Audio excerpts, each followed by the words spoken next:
The Book of Enoch is a compelling and somewhat mysterious text within biblical and religious studies. Though not part of the canonical scriptures for most mainstream Christian denominations, it has nonetheless garnered significant interest due to its unique content and historical context. The book, also known as First Enoch, is traditionally attributed to Enoch, the great-grandfather of Noah. However, modern scholars believe it was composed by multiple authors between the 3rd century BC and the 1st century AD. Its origins lie in Jewish apocalyptic literature. Jewish apocalyptic literature is a genre of ancient Jewish writings that reveals divine mysteries, often through visions or dreams, concerning the end times and the coming of God's kingdom. The writings frequently include revelations given by God or angelic beings to a human recipient, typically through visions, dreams, or divine messages. Most Christian conventions, such as Roman Catholicism, Protestantism, and Judaism, do not accept this book as a true biblical book for spiritual upbringing and reference. Yet it is considered canonical by the Ethiopian Orthodox Church and is included in their Old Testament, notwithstanding that some parts of our canonical gospel reference it. Despite its non-canonical status, the Book of Enoch has influenced many Christian thoughts, not only in our time, but the early Christians too. The Epistle of Jude in the New Testament quotes directly from Enoch 1:9, and early church fathers like Tertullian and Origen referenced it. Why was the Book of Enoch banned? And why is it not added to the scripture as we know? I'll tell you later in this video, so just stay tuned. And if Enoch does not belong in our Bible, why does the book of Jude quote Enoch as a prophet?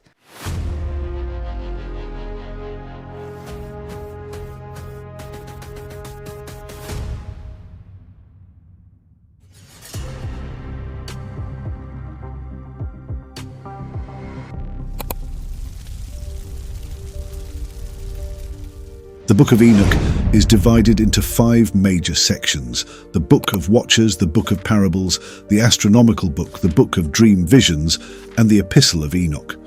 Each section deals with different themes, including cosmology, visions, and prophecies.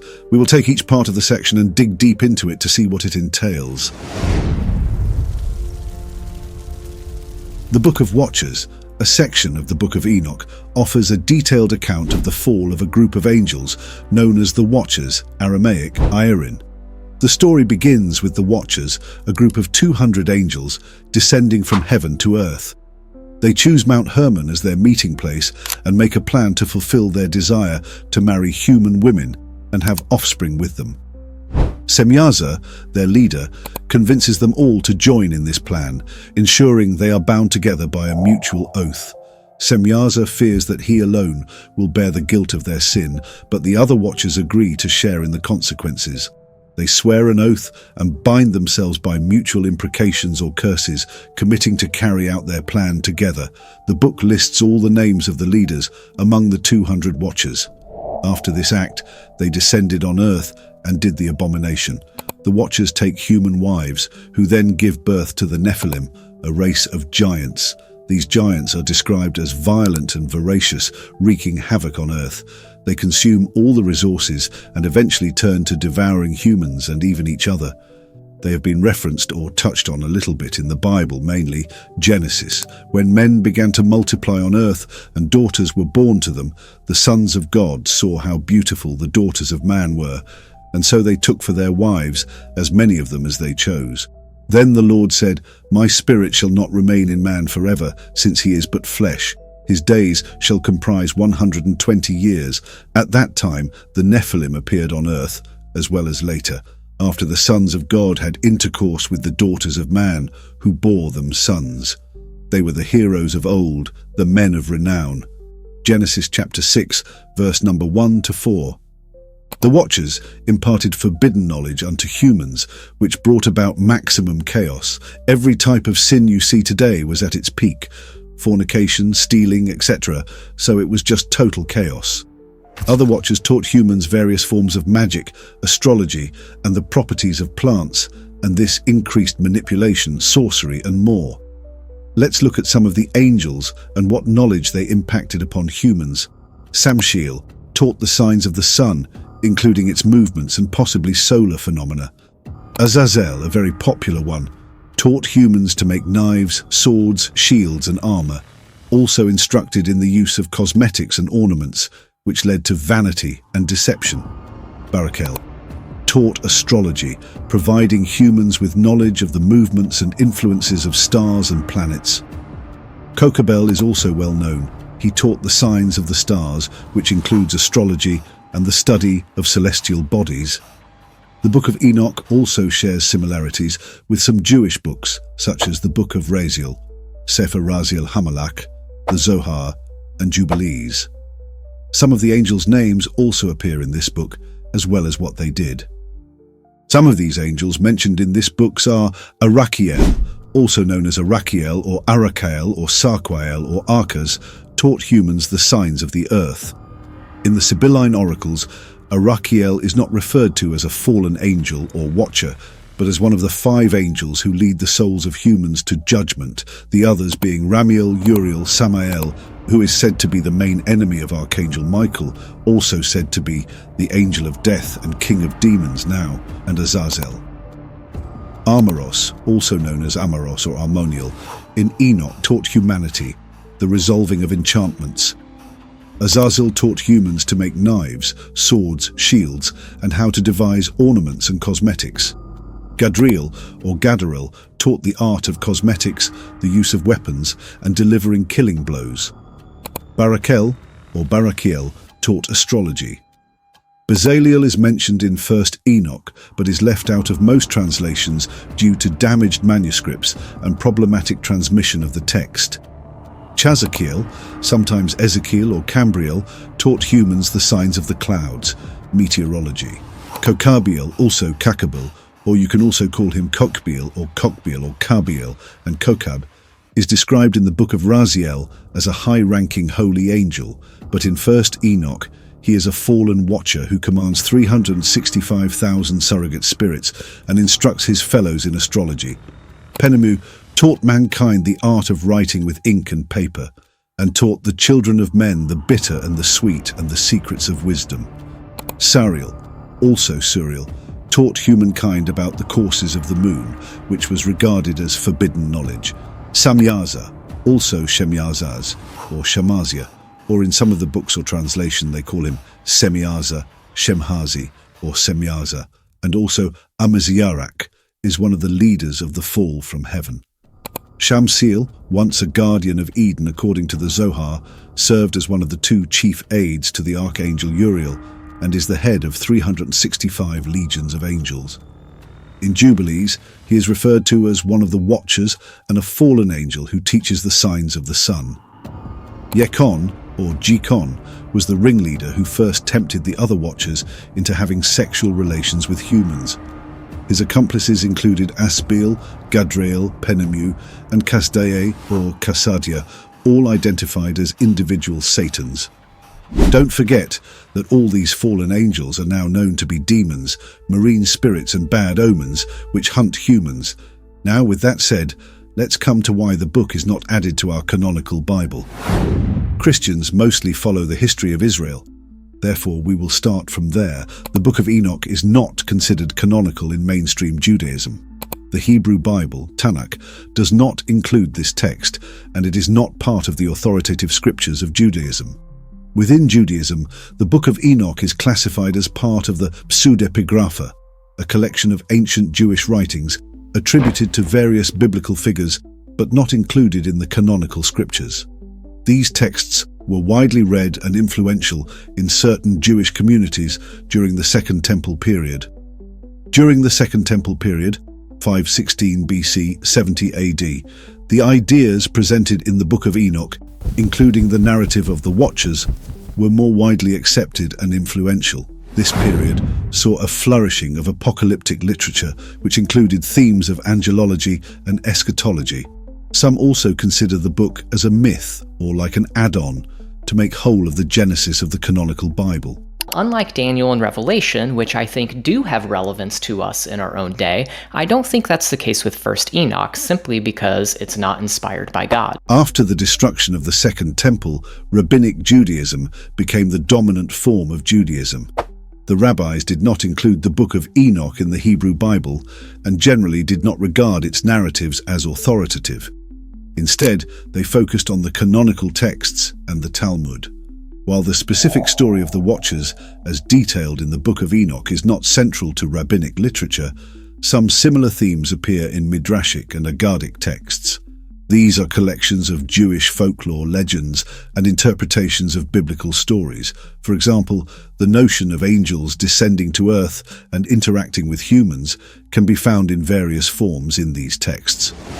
Despite its non-canonical status, the Book of Enoch is of great interest to scholars studying ancient Jewish thought, early Christianity, and the development of apocalyptic literature. It provides valuable insights into the diversity of beliefs and narratives that existed in ancient Jewish communities, but as a believer, I will not recommend this book to you for insight into your Christian life, but for study purposes. The fact that it bears the name of Enoch doesn't mean it was Enoch who wrote the book. At least we have 5 different authors who are said to write this book. Now the question is, were they God's people that had to impact you? Well, the answer is nowhere near us. According to the narrative, the impact of the Watchers' teachings causes great sin and corruption among humans. The righteous cry out to heaven for justice against the violence and wickedness brought about by the Nephilim and the knowledge imparted by the Watchers. God hears the cries of the righteous and decides to intervene. He sends the archangels Michael, Gabriel, Raphael, and Uriel to act against the Watchers and their offspring. Each archangel is given specific instructions on how to handle the situation. The archangels carry out God's commands. Azazel is bound and cast into a desert where jagged rocks cover him. Raphael is tasked with binding him and throwing him into a chasm. Michael is ordered to bind Semyaza and the other Watchers and imprison them in the valleys of the earth until the day of judgment. The Watchers' behaviors then pushed God, and he declared that he would reshape the earth with great flood. God decides to cleanse the earth of corruption and violence by sending a deluge, sparing only Noah and his family, who are found righteous.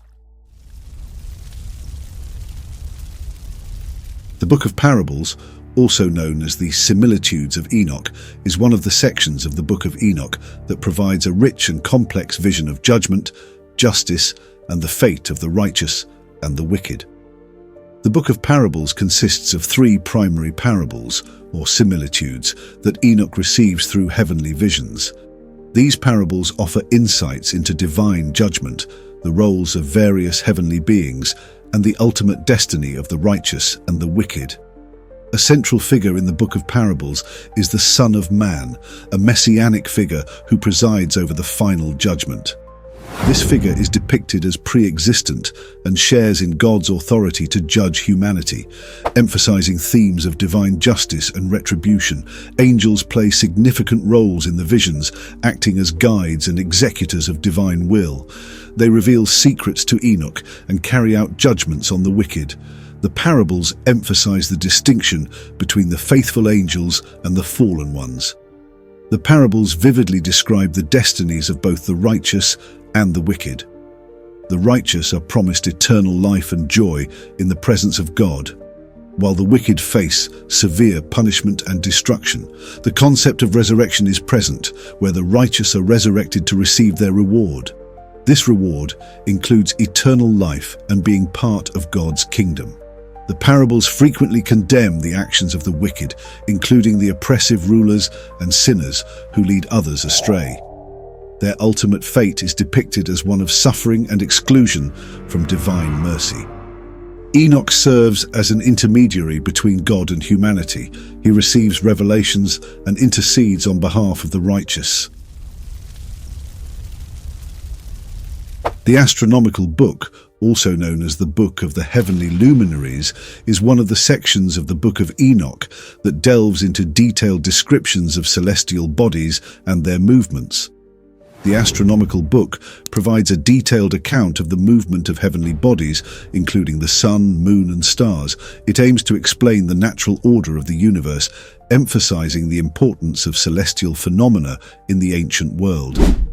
Enoch describes a 364-day solar calendar, dividing the year into 4 equal parts of 91 days each. This calendar contrasts with the lunar calendar commonly used in ancient Judaism and highlights an attempt to harmonize solar and lunar cycles. Enoch was in a deep sleep, enveloped in the quiet serenity of the night. Suddenly, he felt something tapping him gently on the shoulder. As he stirred, his eyes blurred from sleep. He could make out a faint, luminous figure standing before him. What? An angel, Enoch thought, trying to focus his vision. The figure spoke with a voice that was both powerful and soothing. "Do not be afraid, Enoch. I am sent by God. My name is Uriel." Enoch's heart, which had been racing with fear, began to calm at Uriel's reassuring words. "Today, I will show you things deeper than human thoughts," Uriel continued. "You have been found to be the most trusted and righteous person on earth." With that, Uriel took Enoch's hand, and in an instant they were lifted into the heavens, embarking on a celestial journey that Enoch could scarcely believe. As they ascended, Uriel began to explain the wonders of the cosmos. They arrived at a point where Enoch could see the sun in all its glory, blazing a path across the sky. "Behold, Enoch, the path of the sun," Uriel said. "Each day it rises and sets, following a divine course. This path changes throughout the year, bringing about the seasons." Enoch watched in awe as Uriel revealed the intricacies of the sun's journey. "The calendar," Uriel explained, "is based on this path. It consists of 364 days, divided into 4 equal parts, each representing a season. This ensures that the natural order is maintained." Next, Uriel directed Enoch's gaze to the moon, which was gracefully waxing and waning. "The moon," Uriel continued, "has its phases, impacting the months and seasons. It works in harmony with the sun, marking the passage of time." Uriel then showed Enoch the cycles of the years, explaining their significance for life on Earth. "These cycles are vital, Enoch," Uriel said. "They help predict seasonal changes, ensuring that crops are planted and harvested at the right times." Enoch nodded, understanding the importance of this knowledge for his people.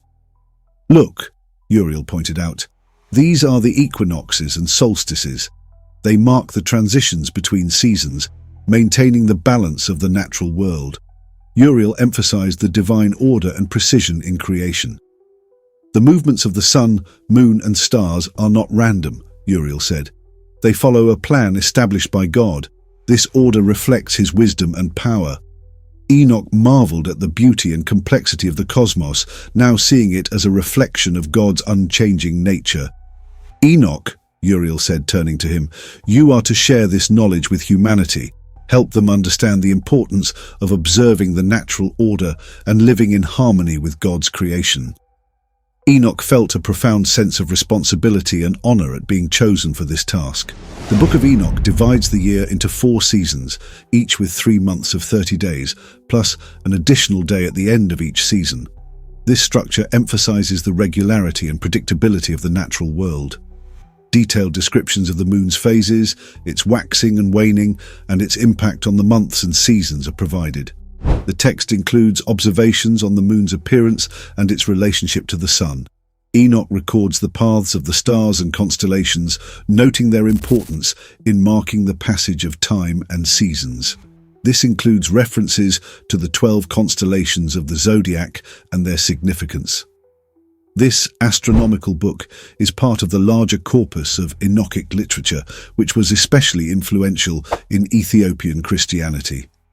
The Ethiopic Church preserved the Book of Enoch as part of its biblical canon, highlighting its continued significance. Even today, the Ethiopian calendar is different from any part of the calendar of the world. The Ethiopian calendar comprises 13 months. 12 months each have 30 days, and there is an additional month called Pagum, which has 5 days in a common year and 6 days in a leap year. And they are in 2016 as we are in 2024 now. The detailed astronomical observations in the Book of Enoch reflect ancient Near Eastern and Babylonian influences. Ancient Mesopotamians and Egyptians also developed sophisticated astronomical systems which likely influenced Enochic cosmology. You see, understanding the interactions and exchanges between these ancient cultures, that's the Mesopotamians and Egyptians, will give you a clearer picture of how Enochic cosmology has been reshaped over time. Ancient Mesopotamians, particularly the Babylonians, were renowned for their detailed astronomical records. They systematically observed the movements of celestial bodies and recorded these observations on clay tablets.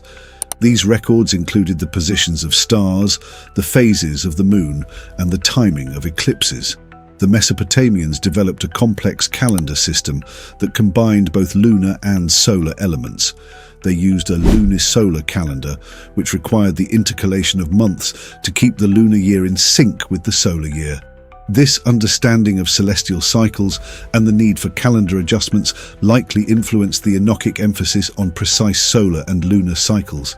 The zodiac, a system of 12 constellations used to predict celestial events and their influence on human affairs, originated in Mesopotamia. This astrological system, which divided the sky into segments, provided a framework for understanding the movement of the sun, moon, and planets. The Enochic texts reflect a similar awareness of celestial divisions and their significance.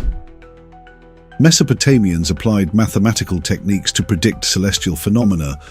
They used methods such as arithmetic progressions to calculate the positions of planets and the timing of eclipses. This mathematical approach to astronomy is echoed in the structured numerical descriptions found in the astronomical Book of Enoch. On the other hand, the Egyptians based their calendar primarily on the solar year and the heliacal rising of the star Sirius, known as Sothis. This event marked the beginning of the annual flooding of the Nile and was crucial for agricultural planning. The Enochic emphasis on a 364-day solar calendar may reflect the importance of solar observations in Egyptian culture. Egyptian texts, including the pyramid texts, contain references to star clocks and celestial navigation. The Egyptians tracked the movement of stars, particularly circumpolar stars, to create timekeeping devices. These methods of tracking and recording star movements could have influenced the detailed star paths described in Enochic literature. Egyptian mythology often depicted the sky as a goddess, Nut, arching over the earth, and described the sun god Ra traveling across the sky in a solar bark.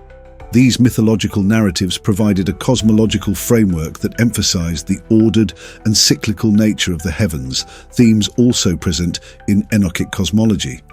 The ancient Near East was a region of active trade and cultural exchange.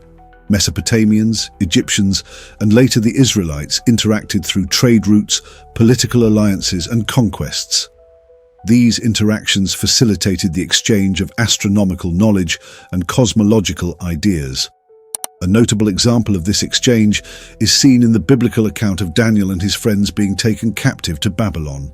Their wisdom and knowledge earned them a unique status among the Babylonian elite, illustrating how the sharing of knowledge transcended. The full text of the astronomical book is preserved in the ancient Ge'ez language of Ethiopia. Its survival in the Ethiopian Orthodox Church's canon stresses the broader geographical and cultural influence of Enochic literature. Although not directly part of Islamic canon, Enochic traditions influenced early Islamic cosmology and angelology. The figure of Enoch, known as Idris in Islam, is considered a prophet and a wise man with knowledge of the heavens. Modern scholars have studied the astronomical book to understand ancient scientific knowledge and its development. The text is a valuable source for reconstructing early Jewish astronomy and its relationship to broader ancient Near Eastern science. The Book of Dream Visions, also known as the Book of Dreams, is a section of the Book of Enoch that contains a series of apocalyptic visions revealed to Enoch in dreams. These visions are rich with symbolism and provide a detailed narrative of the history and future of the world from a prophetic perspective. The Book of Dream Visions is divided into two main parts. The animal apocalypse. This vision uses allegorical representations where humans are depicted as various animals to recount the history of Israel, the vision of the flood. This vision foretells the coming of the great flood and the fate of humanity.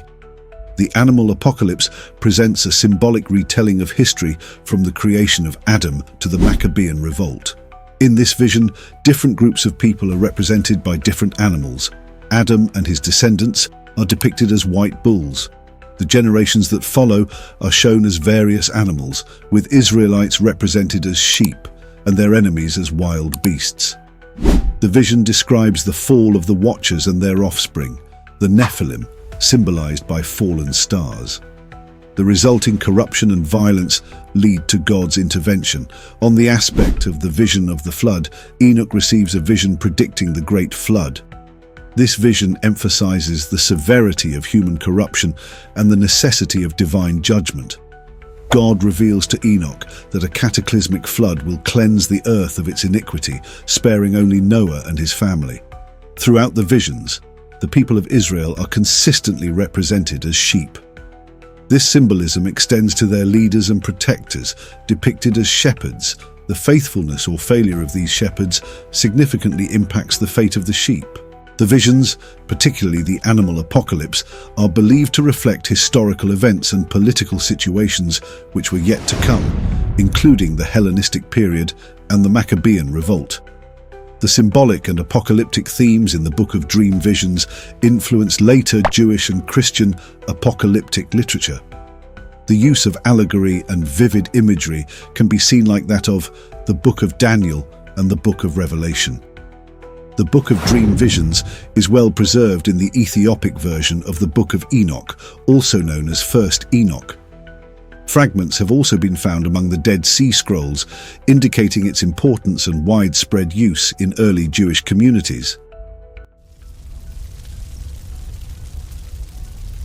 The ending of the Book of Enoch, comprising what is generally numbered as chapters 91-108, is commonly referred to as the Epistle of Enoch. The epistle gives the idea of a letter. These chapters are not also considered as a letter written by Enoch. Rather, they purport to be a record of Enoch's parting words to his son Methuselah and his relatives as at then. Depending upon the translation which one reads, First Enoch may end with a brief 2-verse chapter 105, may continue through to chapter 108, or may jump from the former ending to chapter 108. Some translations incorporate all of the material, sometimes numbers, as chapters 105-108 as verses of chapter 105. This is based on scattered manuscript evidence we have. The complete Book of Enoch is found in the Old Testament in Ge'ez in Ethiopian Bibles, which is well preserved. There are also partial Greek and Aramaic manuscripts of the First Enoch of earlier provenance. The manuscript evidence incorporates or fails to incorporate this final material in various ways. It appears that in at least some language traditions, fragments of Enoch tradition were written to the end of the Book of Enoch, following its 5 major parts being edited together. It is unclear whether these fragments were written fragments added to produce texts in the scribal process, or if they were oral tradition fragments incorporated into the text in written form for the first time. That's just by the way. Let's see how it concludes. The main body of the Epistle of Enoch consists of Enoch sharing a vision with his family because he has been told that he is about to ascend to the heavens. In this vision, Enoch lays out the future history of the world as a series of weeks or epochs. These epochs start from Enoch's own time and continue until the end of days and the final judgment. After describing this vision of the future, Enoch offers advice and guidance to his family on how to live through the coming ages. These pieces of advice are primarily aimed at the readers living in those future times. The Epistle of Enoch, written during the Hasmonean period around 150 BC, is an early and significant example of apocalyptic preaching from the Second Temple period. This type of preaching, with its focus on future events and divine judgment, shares clear connections in both form and content with Christ's own teachings as recorded in the Synoptic Gospels. These similarities support an apocalyptic interpretation of Jesus' messages.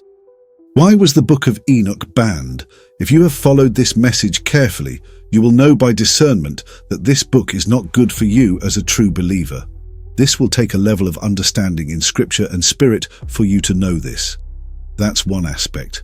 Another thing is that the Book of Enoch was left out of both the formal canon of the Tanakh and the Septuagint, and as a result, it is also excluded from the writings considered part of the Deuterocanon. The primary reason for its rejection by Jewish authorities is that its teachings are seen as inconsistent with the principles of the Torah. Why? Because the Book of Enoch contains themes and ideas that diverge from the core teachings of the Torah. For instance, it emphasizes detailed descriptions of angelology and apocalyptic visions that were not fully integrated into mainstream Jewish thought. These ideas, while intriguing, were seen as conflicting with or adding to the teachings found in the Torah. Traditional Jewish canonization focused on texts that were considered to be directly inspired by God and authored by recognized prophets or significant figures in Jewish history. The Book of Enoch, attributed to Enoch but not widely accepted as a prophetic or authoritative work, did not meet these criteria. You can subscribe now to be the first to get another intriguing upcoming video. Don't forget to hit the notification bell to get an alert on it too. See you in the next one.